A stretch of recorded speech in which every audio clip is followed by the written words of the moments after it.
Morning YouTube, it's PB. Monday morning, start of another week. Hope you had a good weekend. I've got a full day today, full day booked in, and I've got an emergency that came in yesterday. Now you're going to like this.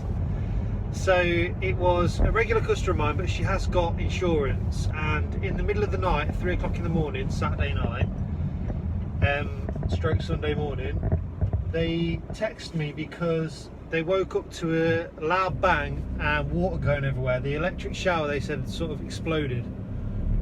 So she said, sorry to disturb you on a Sunday, but I'm on the phone to the insurance company now. If we can't get an emergency plumber out, are you okay to come over? And I said, yeah, that's fine, I'll come over.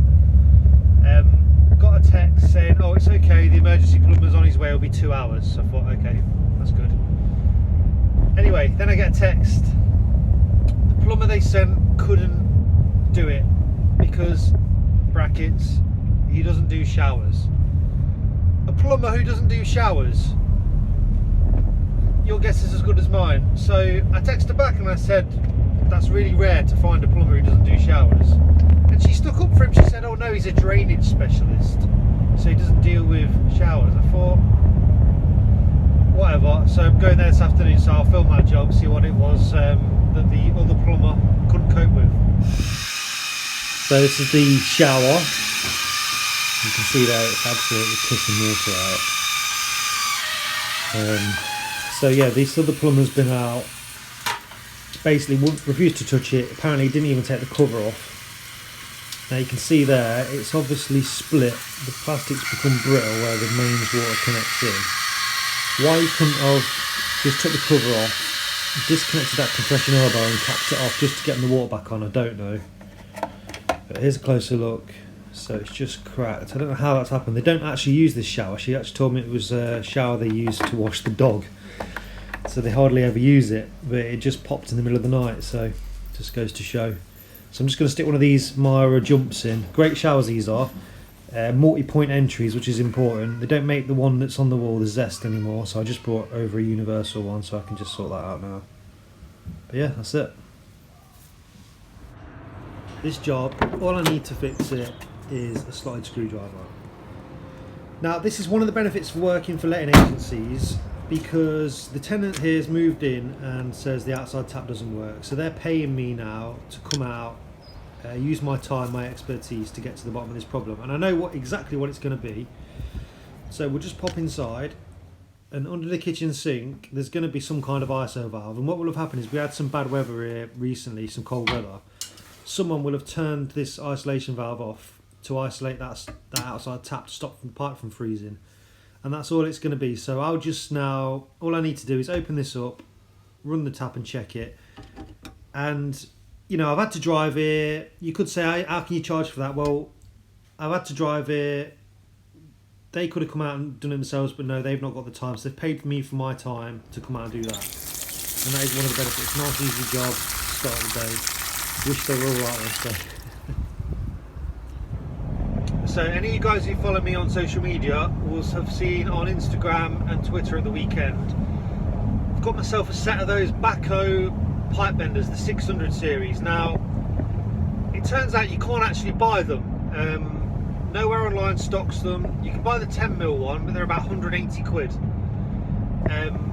But I got my pair from Tool Fair. Now, if you ever go to a Tool Fair or a plumbing exhibition and backhoe are there, they normally have this bender. So if you like what you see and you want one, get one while you're at a tool fair, because you won't be able to find one online. You won't be able to order one through Plum Centre, anything like that.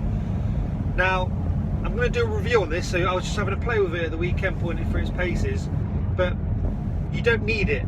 So if you've got a regular pipe bender, 15mm, 22mm formers, you don't need this bender. Saying that, if you want to bend some 180-degree bends with a pipe bender, then you do need this bender. But I've never in my professional career needed to, but I just wanted one, because now I know I can do these things. Maybe I will do one. So I'm going to show you a couple of pictures now of what I did with it, but I won't tell you too much, because obviously I'm going to do a review that's going to go up on my YouTube channel. So have a look and see what you think.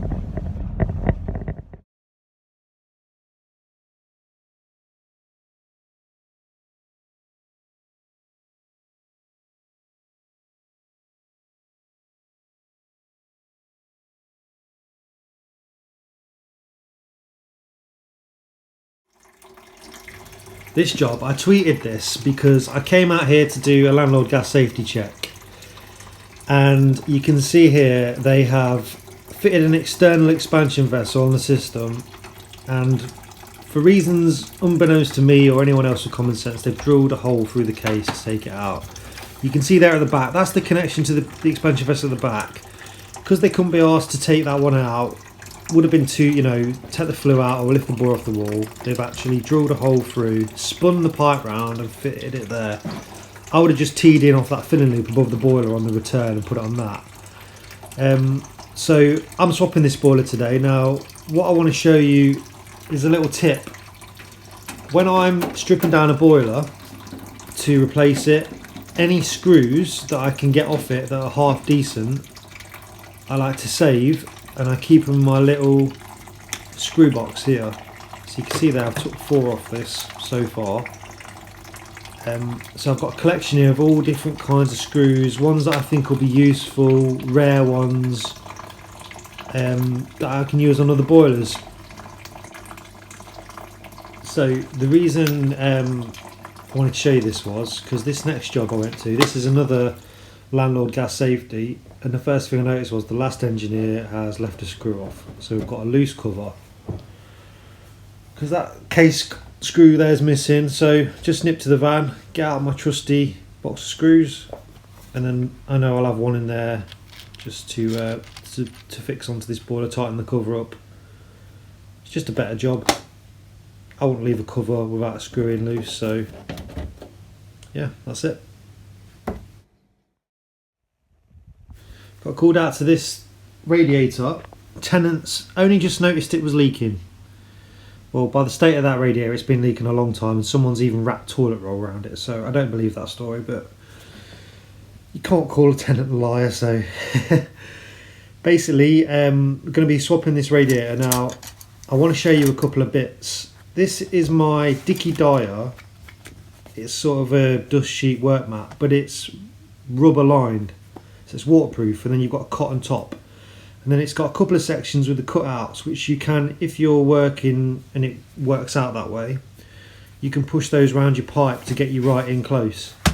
It's a really good sheet. They also do this one, it's like a stair runner. It's really long, just wide enough to go down the stairs. Really good quality hardware and sheets. I'm not sure how much they are, but if you just go on the Dicky Dyer website, you'll find them. They sell them in City Plumbing, places like that. And then the other thing I wanted to show you was this is a plumb tub. Now, I use these all the time. I've got 3 of them. Probably should have bought in the cleaner one, but I use this for mixing sand and cement in for bricking up flues and stuff, when you just need a little bit. But they're great. So it's called a plumb tub. Same again, buy them from City Plumbing, and they just clip round a pipe. You've got 15mm one there I'm using, 22mm one, and I think there's a 10mm one. And you clip it together, and then it's got a little lip there that goes around the pipe.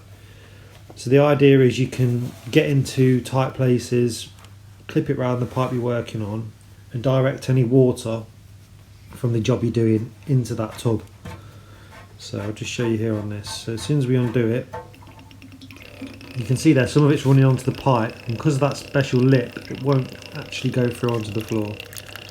So I use these for everything, working on boilers, radiators, mixing compo, anything you need a little bowl for. They're ideal. They'll cost about £5. Wish I'd invented them, to be honest. Another thing I want to show you is wet vac. Now, I got this tip off social media. I would never have thought about using a wet vac in plumbing, but it can save so much time. So on this job, I don't want to drain down the whole system because it's rented. They just want a new radiator. They don't want new valves or anything. They want the cheapest job possible. So, and because it's upstairs, what I can do is crack that nut and then just suck all of the contents of this radiator into my wet vac. It's great, really handy if you can't drain down or you don't want to drain down. If you've got something like, I don't know, a block cold feed where there's water above you and you just need to drain down that section of pipe, just crack the nut, get your wet vac on it, emptying this plumb tub with it, draining toilet systems quickly, just anything you can think of where you want to get rid of water quick. Wet vacs are great for. This one holds 20 litres and it was from Wix. I think it was about 40 quid. But I don't use it that often, but when you do need one, They are great. And like I said, I would never have thought of it, but I got that tip off social media, so I'm passing it on to you. And then another bit of kit on this same job. How are you tightening your radiator tails into your radiators? Because for years I was just using this rad spanner, which is fine for tightening in new valves, but if you're ever trying to get an old tail out of a radiator to swap a TRV or swap a lock shield, it can be a nightmare. You're heating up with your blowtorch, getting a hammer on it, whatever.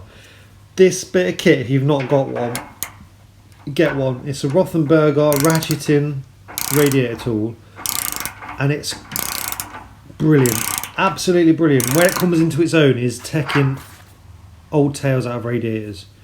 You've got every single size there, imperial, metric, even those ones where you've got the two little stubs of metal inside, it will do them. It's reversible, you can take that out to do it and do it up, undo it. It's just a really good bit of kit. So if you've not got one, get one. It will change your life if you're fitting a lot of radiators or working on old radiators. I can't recommend it enough. Made by Rothenberger. That is a part number if you want to search for it on the website.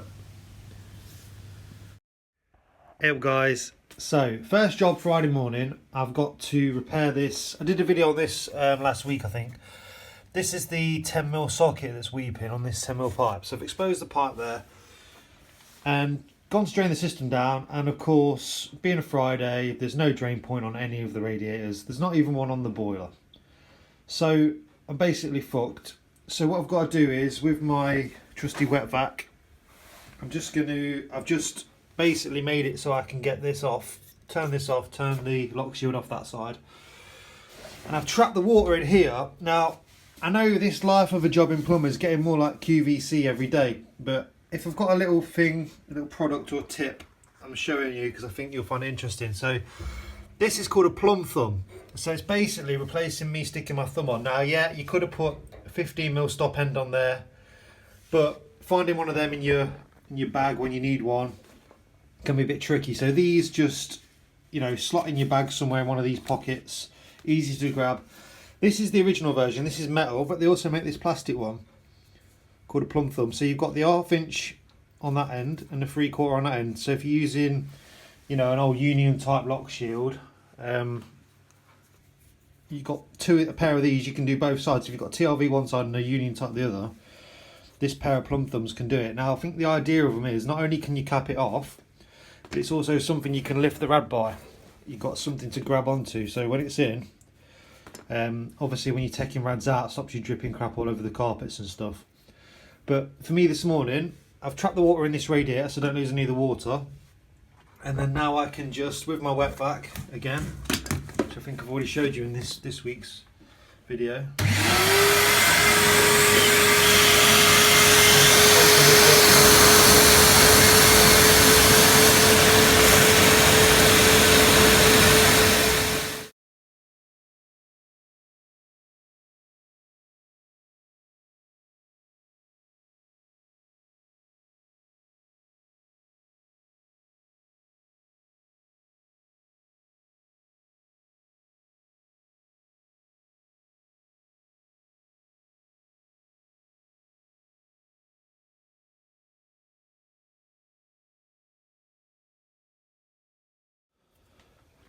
So, as it's Friday, we've got a fucking... Sorry, I shouldn't swear. As it's Friday, we've got a problem with filling up. So, the first thing I do is I come up and look at the header tank to check if the ball valve's stuck, anything like that. So, let me just get over it. So, it's not. So, we've obviously got block cold feed somewhere, but you can see, state of the water. Not surprising, but the reason I've brought the camera up is just to show you this, because some of you might not know. This is the vent pipe. You can see we've got a nut and olive on the end of the vent pipe, so that tells me at some point someone's capped this off because it's been power flushed. So if you power flush your system and you don't cap off the vent, it basically just shoots the water up over here, fills this tank up, and it goes out the overflow. So when you're power flushing open vent system, you have to cap off the vent. But yeah, it's not in great condition, this system. So now I've got to find where the blockage is before I can fill up. Okay guys, another telltale sign that they've had issues. This is the cold feed from the header tank above into the primary. They tend to block here, where on this piece of pipe here where the water's not moving because it's moving this way. This bit here will tend to sort of sit and sediment will get in there and block it. So at some point they've cut it, removed the blockage there and stuck a valve in. This is open. So I'm going to whip this off now and just check this is all clear. But if any of you are wondering what this is, I mean, you probably know, but it's just a little bit of interesting fact for those who are watching that aren't plumbers. This is an air separator. So basically, the water, it's an oversized piece of pipe. The water that's flowing through then spins around in here and carries on through the system. And because it's spinning around, it helps the air separate, which goes, this is your vent pipe here that goes all the way up to above the tank, the one that I showed you with the nut and olive on. So yeah, it's just an air separator that helps strip any air out when the water heats up. You'll usually only find these on old open vent systems these days. So, but yeah, I'm just going to whip this off now. There's probably something blocking it just here. After an airlock, guys, on a Friday, there's no sweeter sound than this bad boy. Happy Friday, everyone. Hope you have a great weekend. That's it for me for this week. So I will get this uploaded, stick it on YouTube. Thanks for watching. And yeah, give me some comments. Let me know what I'm doing right, what I'm doing wrong. But yeah, above all, have a great weekend. I know I said that was it, guys, but look at this. My tyre's flat, so I've pulled over and pulled this out of it. Don't know what it is. I put it on social media, people are saying it's like the end of a bearing housing or something, but yeah, completely flattened my tyre. Luckily I've got another alloy under the van, but just my luck. As this happened and I'm changing the wheel, it started to piss it down. So happy Friday to me. Thanks for watching.